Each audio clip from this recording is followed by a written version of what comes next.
എക്സലോജിക്കുമായിട്ട് ബന്ധപ്പെട്ട കുറ്റപത്ര സമർപ്പണവുമായിട്ടുള്ള കാര്യം. കേരളത്തിലെ മാധ്യമങ്ങളും വലതുപക്ഷ രാഷ്ട്രീയ ശക്തികളും BJPയും രാഷ്ട്രീയ ഗൂഢാലോചനയുടെ ഭാഗമായാണ് ഇത് കെട്ടിപ്പൊക്കുന്നത് എന്നത് എല്ലാവർക്കും വ്യക്തതയുള്ള ഒരു കാര്യമാണ്.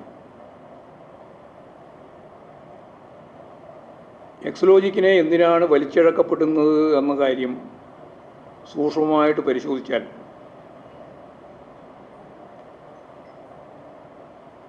അതിൻ്റെ ആദ്യത്തെ ആമുഖത്തിൽ തന്നെ കൃത്യമാവുന്നത്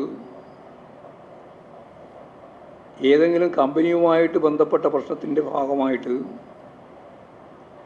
CPIMൻ്റെ നേതാവും കേരളത്തിൻ്റെ മുഖ്യമന്ത്രിയുമായ സഖാവ് പിണറായി വിജയൻ അതിൻ്റെ തുടർച്ചയായിട്ടാണ് മകൾ വീണ, അതിൻ്റെ ഒപ്പമാണ് മനോരമ കൊണ്ടുവന്ന മാസപ്പടി കേസും വരുന്നത്. ഒരു പത്രമാണ് യഥാർത്ഥത്തിൽ ഈ കേസിൻ്റെ മാസപ്പടി എന്ന പ്രയോഗം തന്നെ നടത്തിയത്. അത് മനോരമയാണ്. മനോരമയുടെ മാർക്സിസ്റ്റ് വിരുദ്ധതയുടെ ഏറ്റവും പ്രധാനപ്പെട്ട നിരവധി തെളിവുകളിൽ ഒരു കാര്യം എന്ന് മാത്രമേ ഇത് കാണേണ്ടിയുള്ളൂ. യഥാർത്ഥത്തിൽ വസ്തുത പരിശോധിക്കുമ്പോൾ കാണാൻ കഴിയുന്നത് എന്താണ് എന്ന് എല്ലാവർക്കും അറിയാം. പകൽ വെളിച്ചം പോലെ വ്യക്തമാണ്. എക്സലോജി കമ്പനിയും CMRL കമ്പനിയും തമ്മിൽ സേവനം നൽകുന്നതിൻ്റെ അടിസ്ഥാനത്തിലുള്ള കരാർ പ്രകാരമുള്ള തുകയാണ്. അതിൻ്റെ സാമ്പത്തികമായ എല്ലാ നിലപാടുകളും സ്വീകരിച്ചു. GSTയും ഇൻകം ടാക്സ് ഉൾപ്പെടെയുള്ള എല്ലാ നികുതികളും നൽകി കൈപ്പറ്റിയിട്ടുള്ളത്.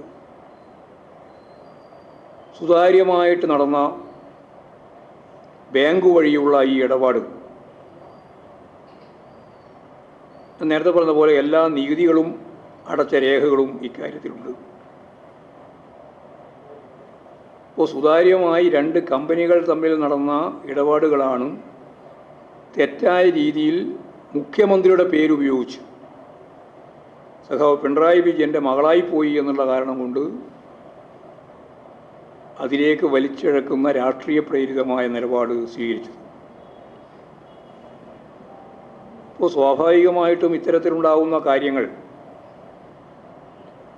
രണ്ട് കമ്പനികൾ തമ്മിലുള്ള പ്രശ്നം അല്ലെങ്കിൽ കമ്പനികൾ ബന്ധപ്പെട്ട പ്രശ്നം കൈകാര്യം ചെയ്യുന്നതിന് കമ്പനി നിയമമനുസരിച്ച് തന്നെ കൃത്യമായ നിലപാടുകൾ സ്വീകരിക്കേണ്ടുന്നതിൻ്റെ രീതിയുണ്ട്.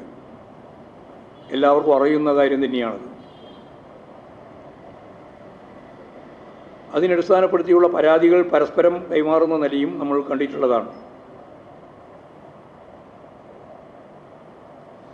ആദായ നികുതി സെറ്റിൽമെൻറ്റ് ബോർഡ് എല്ലാ നിയമപരിരക്ഷയും CMRL നൽകി പ്രോസിക്യൂഷൻ നടപടിയിൽ നിന്ന് ഒഴിവാക്കുകയും ചെയ്തു എന്നുള്ളതാണ് കാണേണ്ട ഏറ്റവും പ്രധാനപ്പെട്ട കാര്യം. അവിടെ യഥാർത്ഥത്തിൽ കാര്യം അവസാനിക്കേണ്ടതായിരുന്നു.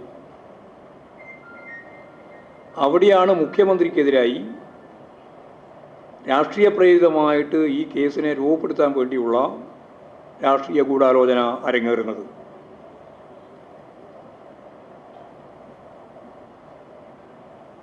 മുഖ്യമന്ത്രിയെ വലിച്ചിഴക്കുന്നതിനുള്ള അവസരമായി ഇതിനെ അവതരിപ്പിക്കുകയാണ് ചെയ്തത്.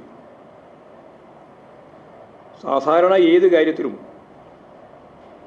ബന്ധപ്പെട്ട കക്ഷികളോട് ചോദിക്കുക എന്ന കാര്യം അതിൻ്റെ പ്രാഥമികമായ രീതിയാണ്. ഇവരുടെ കാര്യത്തിൽ അതുപോലും ഉണ്ടായില്ല എന്നുള്ളതാണ് സത്യം. അപ്പോൾ നേരത്തെ തന്നെ അവസാനിപ്പിക്കേണ്ടിയിരുന്ന ഒരു പ്രശ്നത്തിൻ്റെ രാഷ്ട്രീയമായ നിലപാടിൻ്റെ ഭാഗമായിട്ടുള്ള വലിച്ചിഴച്ച് മുമ്പോട്ടേക്ക് കൊണ്ടുപോകുന്ന രീതി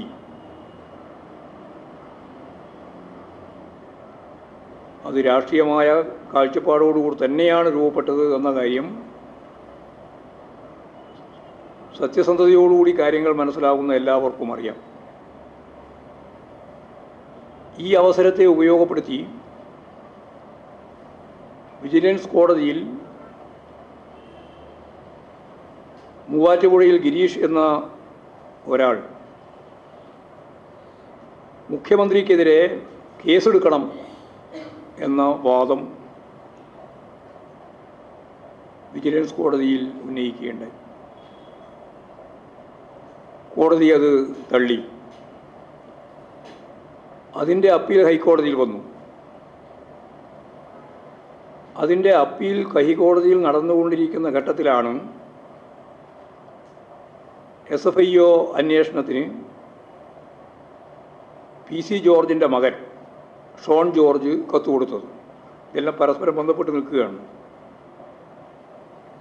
കമ്പനീസ് ആക്ടിലെ സെക്ഷൻ 210, 211, 212 എന്ന വകുപ്പിൻ്റെ അടിസ്ഥാനത്തിൽ അന്വേഷണം നടത്തണമെന്നായിരുന്നു അദ്ദേഹത്തിൻ്റെ ആവശ്യം. ഞാൻ നേരത്തെ പറഞ്ഞ പോലെ കോടതിയുടെ മുന്നിൽ നിൽക്കുമ്പോഴാണ് ഷോൺ ജോർജ് BJPയിൽ ചേർന്ന് അച്ഛനും മകനും ഡൽഹി പോയി 2024 ജനുവരി 31 അവർ BJPയിൽ ചേർന്നു. അന്ന് വൈകുന്നേരമാണ് കേന്ദ്ര സർക്കാരിൻ്റെ നിർദ്ദേശപ്രകാരം SFIO അന്വേഷണം പ്രഖ്യാപിക്കുന്നത്. അപ്പോൾ ഇങ്ങനെ വളരെ വ്യക്തമായ നഗ്നമായ രാഷ്ട്രീയ ഇടപെടലുകൾ നടത്തിക്കൊണ്ടാണ് ഈ കേസിന് ആയുസ് നീട്ടിക്കൊടുക്കുന്നതിന് വേണ്ടിയുള്ള നിരവധിയായ ഇടപെടലുകൾ ഉണ്ടായത്.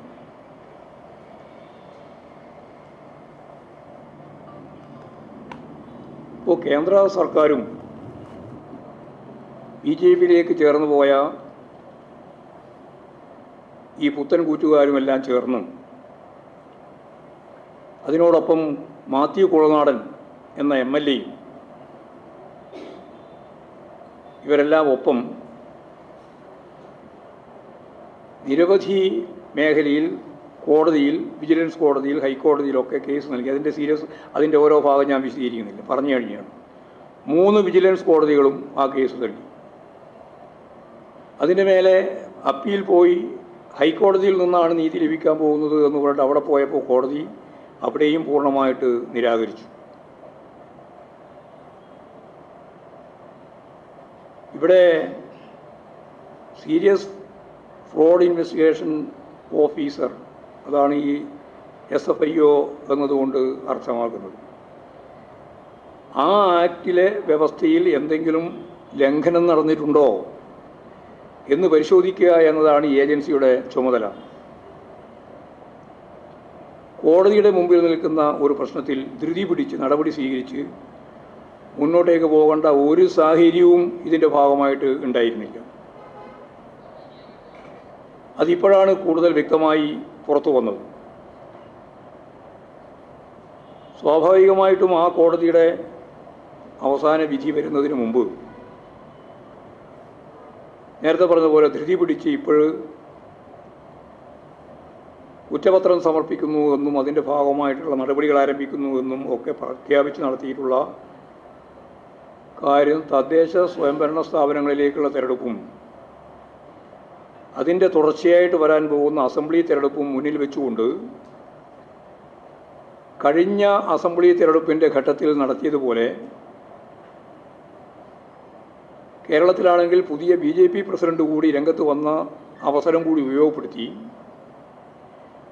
കാര്യങ്ങൾ പൊലിപ്പിച്ചെടുക്കാനാണ് ഈ ബൂർഷ്വാ മാധ്യമങ്ങളും അതുപോലെ തന്നെ പാർട്ടികളും രാഷ്ട്രീയമായ ഉദ്ദേശത്തോടുകൂടി നിലപാടുകൾ സ്വീകരിച്ചുകൊണ്ടിരിക്കുന്നത്.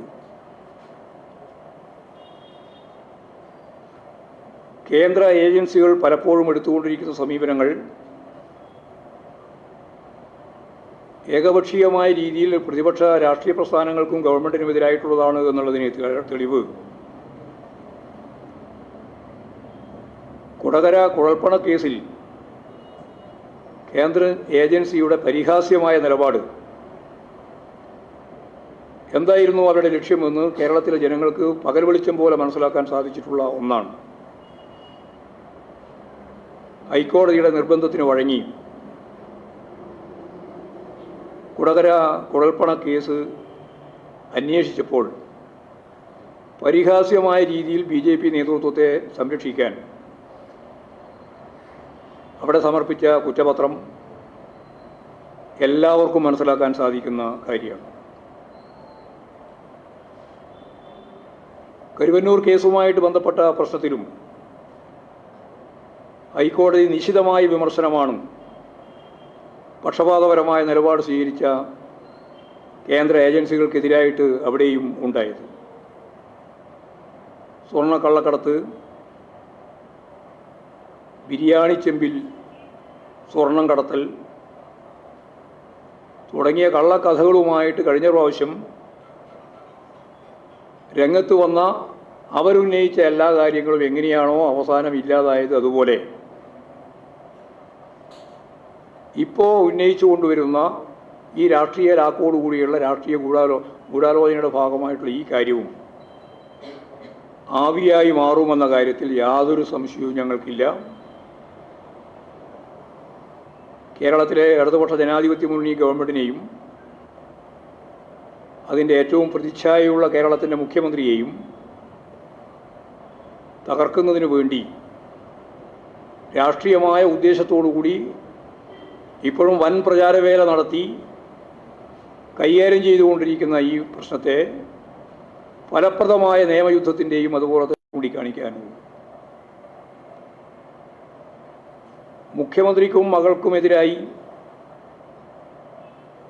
അതിശക്തിയായിട്ട് രംഗത്ത് വന്ന ചില മാധ്യമങ്ങൾ CMR കമ്പനിയുടെ ചെലവായി ബന്ധപ്പെട്ട് മീഡിയ 16.43 കോടി ഉറുപ്പിക നൽകിയതായി കമ്പനി വ്യക്തമാക്കിയിട്ടുണ്ട്. അത് സംബന്ധിച്ച് ഒരൊറ്റ അക്ഷരം ഉണ്ടെന്നില്ല. 16.43 കോടി. അതുപോലെ തന്നെ ടെമ്പിൾ എക്സ്പെൻഡിച്ചർ എന്ന് പറഞ്ഞിട്ട് 17.47 കോടി രൂപയുടെ കാര്യവും എടുത്തു പറയുന്നുണ്ട്. ഇത്തരത്തിൽ 73.38 കോടി സംബന്ധിച്ചുള്ള പരാമർശത്തെപ്പറ്റി ഒരു മാധ്യമവും ഒരക്ഷരം മിണ്ടാൻ കൂട്ടാക്കുന്നില്ല.